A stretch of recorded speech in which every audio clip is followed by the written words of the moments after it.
The heat of the day pressed down on the pavement like a weight, rippling the air above the asphalt.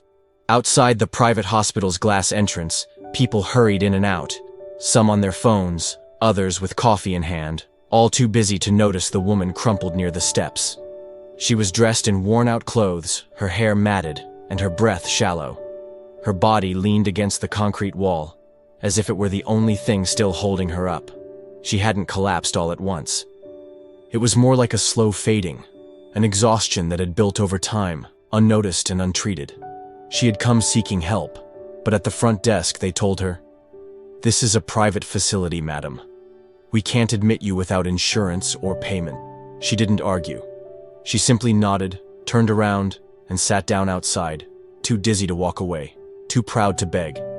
Inside, through the glass, nurses glanced at her occasionally, more out of discomfort than concern.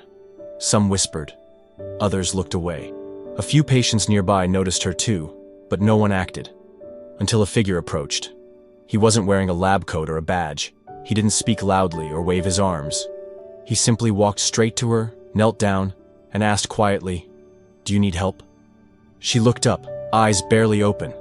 Her lips trembled, not from cold, but from holding back a lifetime of struggle. She nodded once. The man was Pastor Elijah, a quiet presence in the community, known more for his silent acts than any sermons. Without hesitation, he slid one arm under her legs, the other around her back, and lifted her as if she weighed nothing.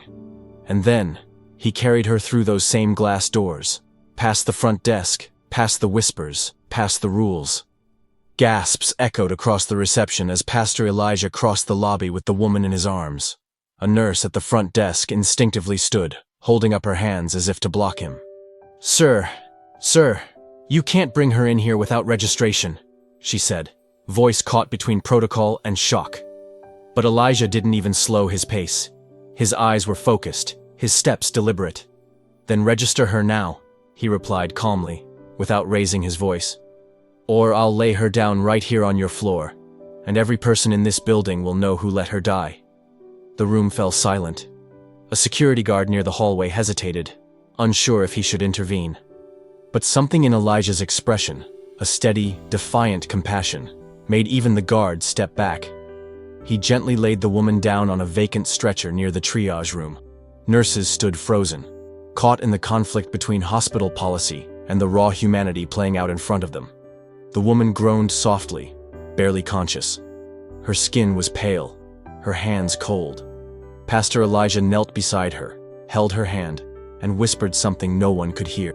Moments later, an older doctor entered, summoned by the silence and tension. He took one look at the woman, then at Elijah. "She needs fluids. Run vitals and prep a bed," he said. The staff sprang into motion. No one dared argue now. Authority had shifted, not by title, but by moral force. As they wheeled her away, Elijah stayed behind. He didn't ask for thanks. He didn't explain who he was. He just watched until she disappeared behind the swinging doors. And only then, slowly, the hospital began to feel the weight of its own silence. Word of what happened traveled quickly through the hospital corridors. Some staff members whispered in break rooms. Others sent quiet messages to their superiors. But none of them could forget the image of that man, not in uniform, not in power, walking through their doors with more authority than anyone in a white coat. For some, it stirred discomfort. For others, a subtle shame. But for one nurse, it awakened something deeper. Her name was Clara. She had seen the woman earlier that morning, slumped outside as she came in for her shift. She had looked at her, even considered offering help, but she hadn't. The truth stung now, as she stood in the hallway watching the woman hooked up to monitors, an IV slowly dripping life back into her veins. After her shift, Clara found herself walking out through the same entrance. Pastor Elijah was sitting on a bench just outside, hands clasped, eyes lowered. For a moment she hesitated. Then she sat beside him. "I should have helped her," she said. Elijah looked at her with no judgment, only quiet understanding. "A lot of people should have," he said softly. "But that's not what matters now." She nodded, eyes welling up. "Why did you help her? You don't know her." "I didn't need to," he replied. I saw someone who had already been told by the world too many times that she wasn't worth saving. Clara swallowed hard. She thought about how many patients she had passed by, how many silent battles she never noticed because they didn't scream loud enough to break hospital policy. And in that silence between them, something shifted. It was the first crack in a wall that had stood for far too long. While the hospital returned to its usual rhythm, the beeping monitors, the hurried steps, the routine bureaucracy, something had undeniably changed. The woman, now resting in a quiet recovery room, was no longer a forgotten figure on the sidewalk. She had a name, Marlene. Age 48. No known address, no family listed. But a life etched into the creases of her face and the bruises that marked more than her skin. The attending physician, Dr. Sato, reviewed her chart with a furrowed brow. Malnourished, dehydrated, signs of chronic illness left untreated for years. She's been surviving, not living, he murmured. He had seen many cases like hers in public hospitals, but here, in this polished private facility, it was rare, or rather, invisible. Later that afternoon, Pastor Elijah returned. He asked for nothing. No update, no access. Just waited. One of the interns, curious, approached him. "You're not family, are you?" "No," Elijah replied. "I'm just someone who was nearby when it mattered." The young intern looked at him differently after that. Maybe it was the calm in his voice, or the certainty in his gaze. Maybe it was the growing discomfort in knowing that the hospital, a place meant for healing, had almost become the final gate Marlene would face alone. Inside Marlene's room, her fingers twitched. She opened her eyes slowly, confusion clouding her vision.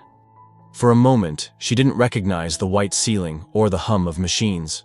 She had expected the end, not a second chance. A nurse whispered gently, "You're safe now." And for the first time in years, Marlene believed it. Outside, Pastor Elijah bowed his head in quiet prayer. Not for miracles, but for decency to be louder than silence. By the following morning, Marlene had gained enough strength to sit upright, though her movements were slow and fragile. A soft morning light spilled through the window, warming her pale face. She stared quietly at the small cup of broth on her tray, as if it were a luxury she didn't quite believe she deserved.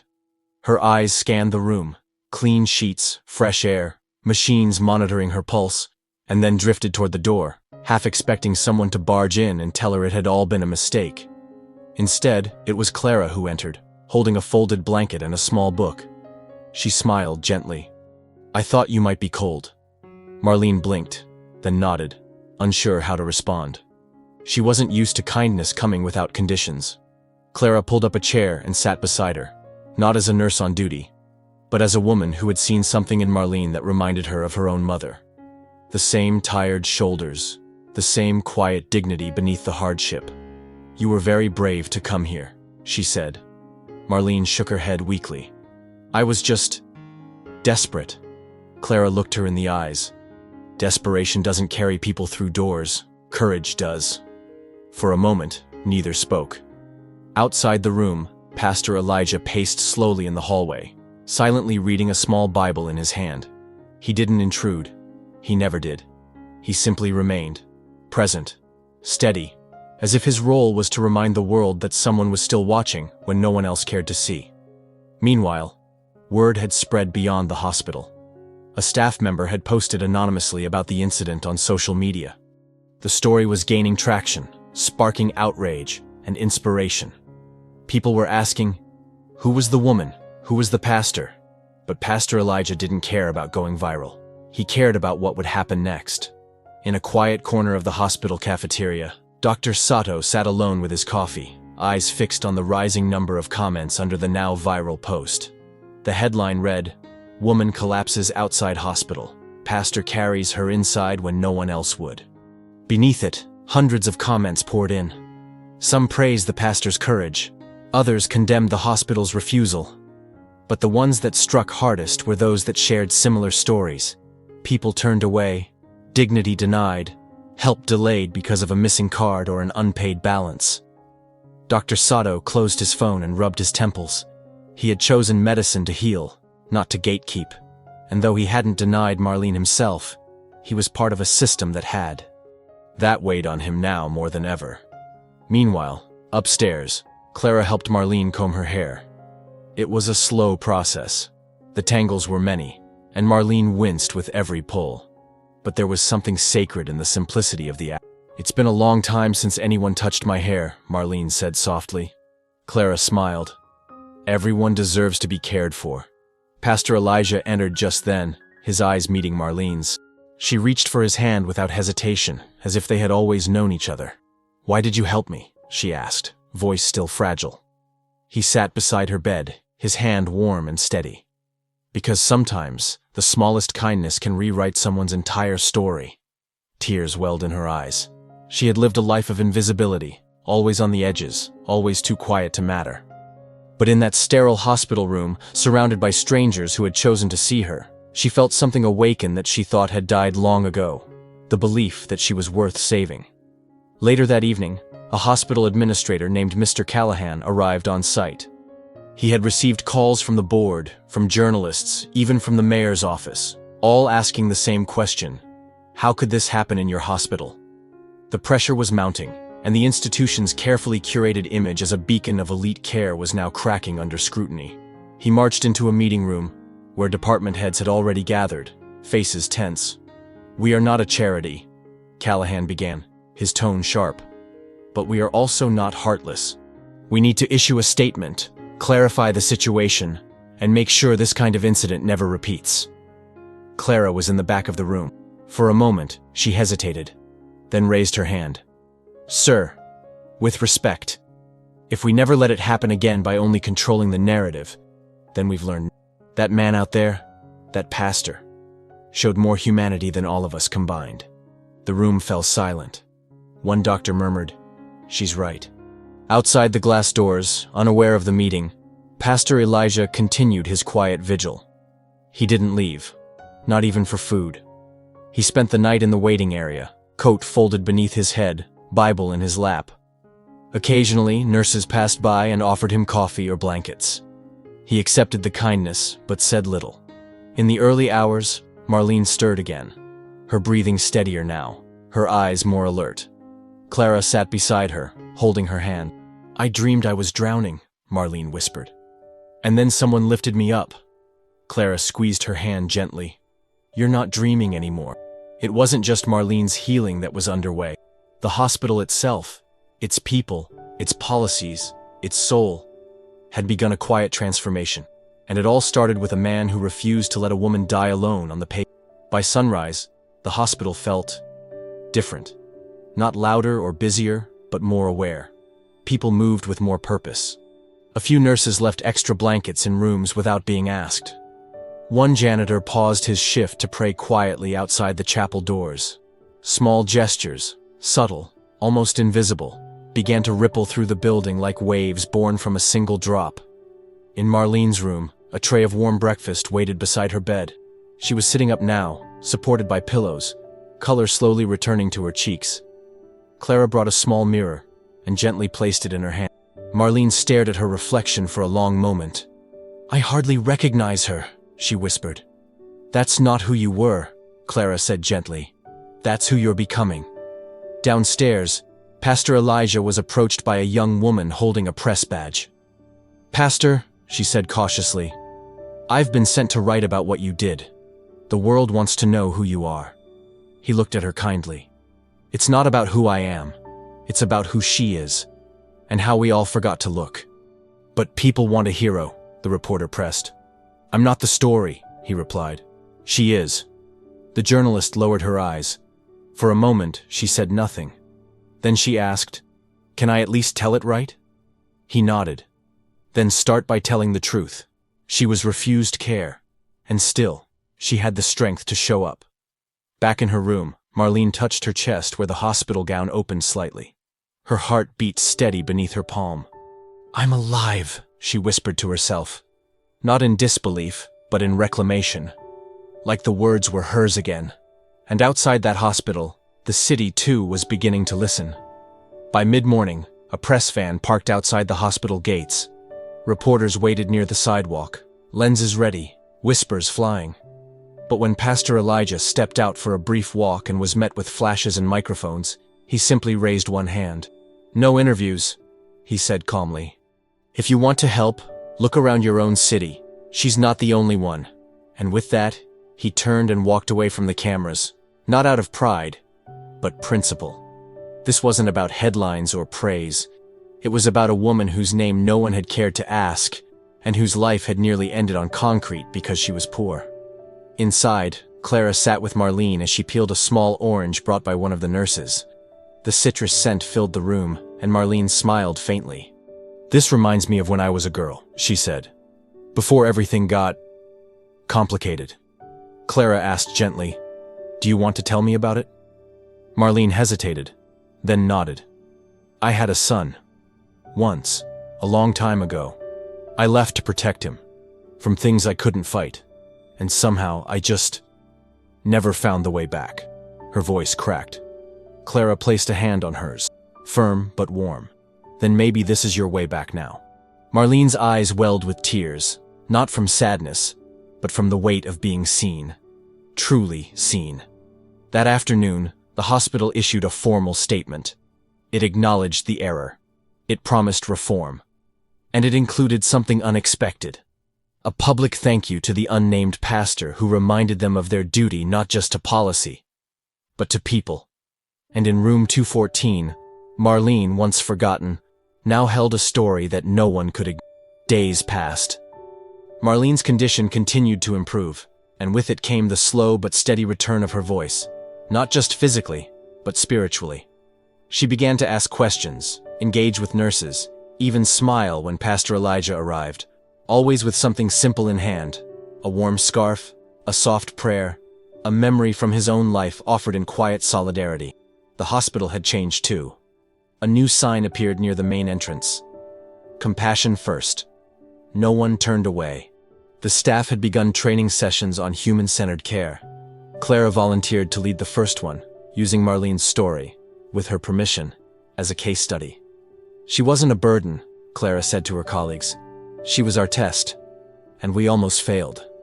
Elijah continued to visit, though never for long. When asked why, he simply said, "She doesn't need me forever, just until she remembers she can stand again."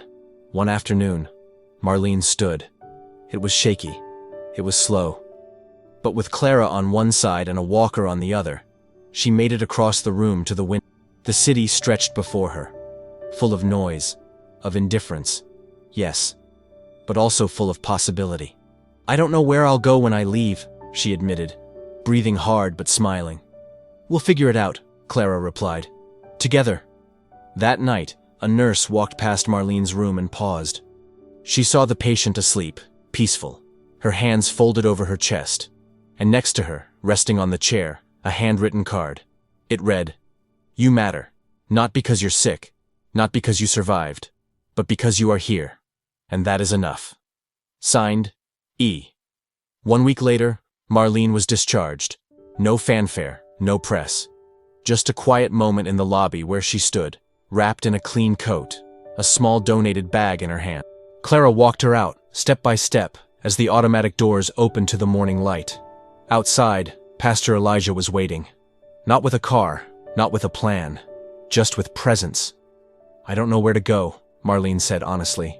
He nodded, then pointed to a small shelter down the street, one he had helped build years ago with volunteers from the neighborhood. "They'll take you in for now, until the next door opens." Marlene's voice trembled. "Why do you care what happens to me?" Elijah looked at her with that same unwavering calm. "Because someone once cared when I had nothing, and that moment saved everything." She didn't respond. She just stepped forward and hugged him, the kind of embrace that says thank you. "I see you. You saved me." All at once. He hugged her back gently, then stepped away. She turned toward the street, the world ahead of her open for the first time in years, and walked. Inside the hospital, Clara stood by the window watching. She wasn't crying, but her throat was tight. Tight with the weight of all that could have been lost, and all that had been restored. Some stories don't end with, they end with people choosing to care, even when it's inconvenient, even when no one is watching. And sometimes, that's all it takes. Thank you for listening to this story. If it moved you, we'd love to know. Tell us in the comments where you're watching from. And if you believe compassion still matters in this world, consider subscribing to the channel. There's more to come.